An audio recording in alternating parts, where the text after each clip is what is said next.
Terimalah salam di dalam Dharma, Namo Sang Hyang Adi Budaya, Namo Buddhaya, dan salam sejahtera bagi Bapak Ibu Saudara sekalian.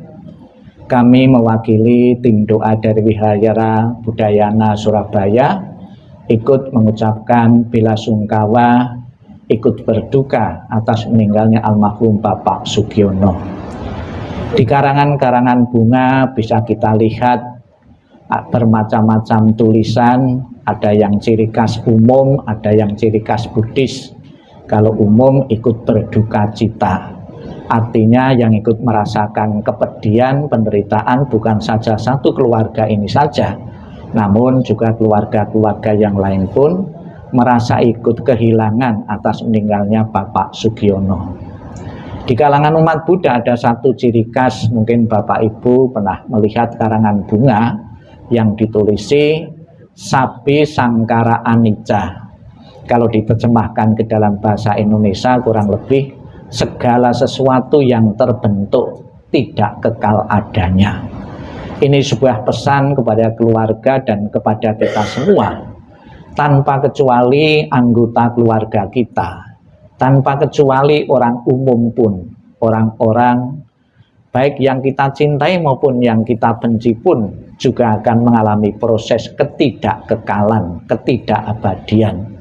Maka di saat salah satu anggota keluarga kita meninggal, berpisah untuk selamanya, diharapkan bisa memahami sehingga bisa mengurangi rasa kesedihan karena ditinggal kematian orang yang amat dicintai. Berbagai agama memberikan tuntunan kepada setiap umatnya agar bisa menerima perpisahan dari kematian dari salah satu anggota keluarga. Ada menggunakan segera mengikhlaskan karena sudah dipanggil yang Maha Kuasa Tuhan. Kalau di dalam agama Buddha disadarkan tentang ketidakkekalan. Ketidakkekalan bukan saja melalui simbol tulisan-tulisan, namun juga simbol-simbol yang ada di sekitar peti jenazah. Kita lihat di peti jenazah sekitarnya banyak rangkaian kembang, rangkaian bunga. Bunga mempunyai sifat ya, dipetik ya, masih seger, nanti sore atau besok sudah layu. Mengingatkan juga kepada kita semua bahwa kehidupan yang kita jalani ini juga tidak kekal adanya. Kita segar ya, kita sehat sebentar, ternyata besok sudah dalam keadaan layu, dan matinya seseorang disebabkan oleh beberapa faktor. Di kalangan umat Buddha, Sang Buddha menjelaskan ada 4 penyebab kematian. Agar mudah dipahami oleh umat, penyebab kematian ini, Sang Buddha menggunakan perumpamaan dengan sebuah pelita atau lilin. Matinya lilin, api lilin atau matinya api pelita itu disebabkan 4 faktor, 4 hal. Yang pertama, api lilin bisa mati karena sumbunya habis, itu apinya bisa mati. Kemudian disebabkan karena minyaknya habis, itu apinya juga bisa mati. Kemudian bareng minyak dan sumbu bareng-bareng habis, itu apinya juga bisa mati. Kemudian faktor keempat karena tertiup angin. Sang Buddha ingin menjelaskan bahwa seseorang meninggal ada yang karena batas usia rata-rata manusia sudah habis. Usia rata-rata saat ini kurang lebih 70 sampai 75. Ya, apabila sudah melebihi itu berarti sudah dapat bonus ya, usia rata-rata manusia saat ini. Ada yang kekuatan energinya itu habis. Kemudian ada juga faktor yang lain, misalnya saja faktor kecelakaan atau kena satu penyakit-penyakit tertentu yang menyebabkan dia meninggal atau mati. Mati dengan cara apapun ya, Sang Buddha mengatakan bahwa kematian bukan akhir segalanya. Bahwa setelah kematian ini almarhum akan melanjutkan kehidupan-kehidupan berikutnya. Kehidupan-kehidupan berikutnya ditentukan oleh perbuatan-perbuatan yang beliau lakukan semasa kehidupan ini maupun kehidupan-kehidupan yang lalu. Apabila dalam kehidupan-kehidupan saat ini banyak melakukan kebajikan-kebajikan, bahkan sebelum seseorang meninggal, hadiah atau pahala kebajikan dari kebajikan yang diperbuat itu sudah bisa tercipta di alam surga. Jadi ada sebuah cerita di kalangan agama Buddha ada seorang biku yang mempunyai kemampuan bisa melihat alam-alam kehidupan. Ketika melihat alam kehidupan di salah satu surga, ada menemukan bisa melihat gedung yang megah dan mewah belum berpenghuni. Kemudian karena penasaran dia bertanya kepada Sang Buddha, di surga ada gedung megah dan mewah, itu milik siapa? Perlu Anda ketahui adalah milik seseorang yang bernama Nandia. Di dunia ini dia selalu mengumpulkan kebaikan-kebaikan, suka beramal. Sebagai pahala kebaikannya itu sudah tercipta di alam bahagia, alam surga, gedung megah dan mewah. Ya, nanti akan dihuni oleh dari seseorang yang berbuat kebajikan ini. Sebagai seorang putra, Bapak Ibu ataupun anak-anak beliau, kita pun juga selalu mendoakan lewat doa-doa yang kita baca ini maupun lewat alam pikiran kita berharap ya agar setelah almarhum meninggal pun di alam sana menempati tempat yang bagus, yang mewah. Maka Bapak Ibu secara tradisi sudah menyiapkan rumah mewah dan megah juga. Itu alam pikiran anak yang berbakti menyiapkan tempat yang layak, bahkan sangat layak di alam sana, yaitu rumah megah dan mewah. Dengan simbolnya nanti dibakar, ya, seolah-olah sebuah harapan agar setelah meninggal saat ini kemudian terlahir di alam surga bisa menepati rumah megah dan mewah. Itu makna yang pertama secara tradisi. Kemudian makna yang kedua, agar almarhum setelah meninggal itu tidak melekat, ya, tidak melekat apa yang dipunyai di dunia ini.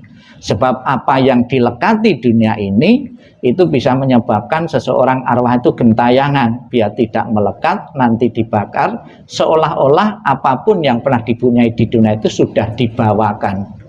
Bahkan bukan saja rumah, ya, fasilitas-fasilitas kehidupan itu sudah dibawakan semua. Bahkan ada juga semasa kehidupannya itu orang mempunyai prestasi, punya piala, ya, biar tidak melekat terhadap piala yang pernah dicapainya itu, yang pernah didapatkan ikut dibakar juga, sebagai simbol tidak melekat lagi terhadap apa yang dipunyai.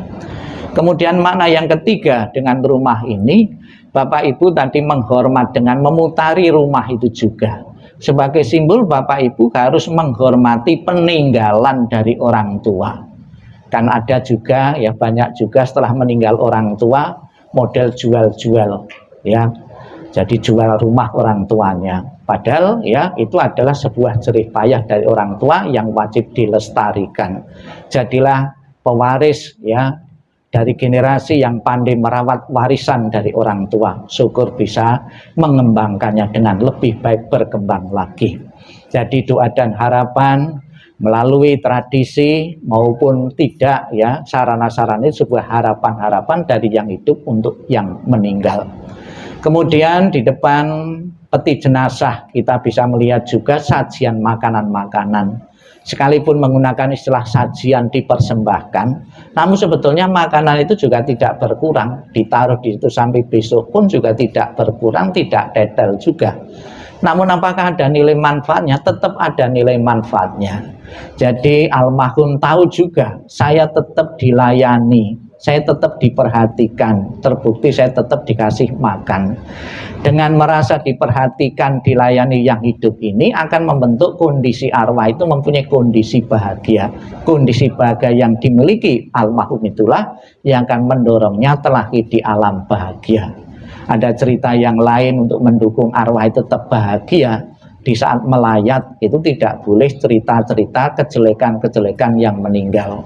Ya, ceritalah ya hal-hal yang positif yang pernah dilakukan yang meninggal itu. Itu juga akan bisa mengkondisikan arwah itu tetap mempunyai kondisi bahagia. Dengan kondisi bahagia itulah mendukungnya untuk terlahirnya di alam bahagia.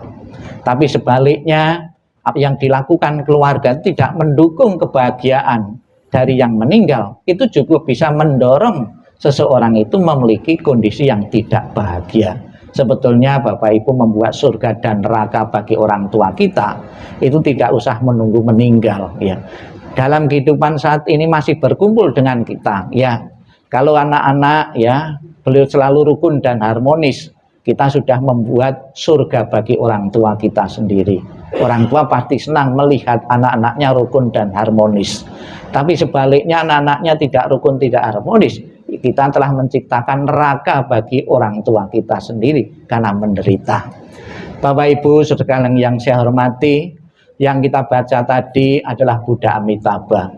Di dalam janji prasetya beliau mengatakan, barang siapa menyebut namaku, mengulang namaku dengan penuh keyakinan dan berharap untuk terlahir di alam surgaku, surga Sukawati, maka aku akan menjemput arwah itu dan menempatkan di alam surga sucinya.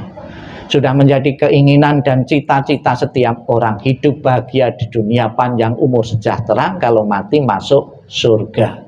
Semoga harapan keluarga dan harapan kita semua sepeninggal almarhum Bapak Sugiono terlahir di alam surga bahagia benar-benar menjadi kenyataan, dan keluarga segera merelakan dan mengikhlas kepergian almarhum.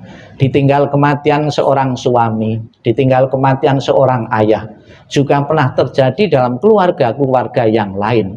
Memang pada mulanya sulit untuk melepaskan begitu saja, namun semoga melalui proses kehidupan, bahwa ditinggal kematian orang-orang dekat bukan terjadi hari ini saja pada keluarga ini, namun juga pernah terjadi keluarga-keluarga yang lain pun akan mengalami yang sama. Satu persatu anggota keluarga kita akan berpisah dengan kita melalui kematian.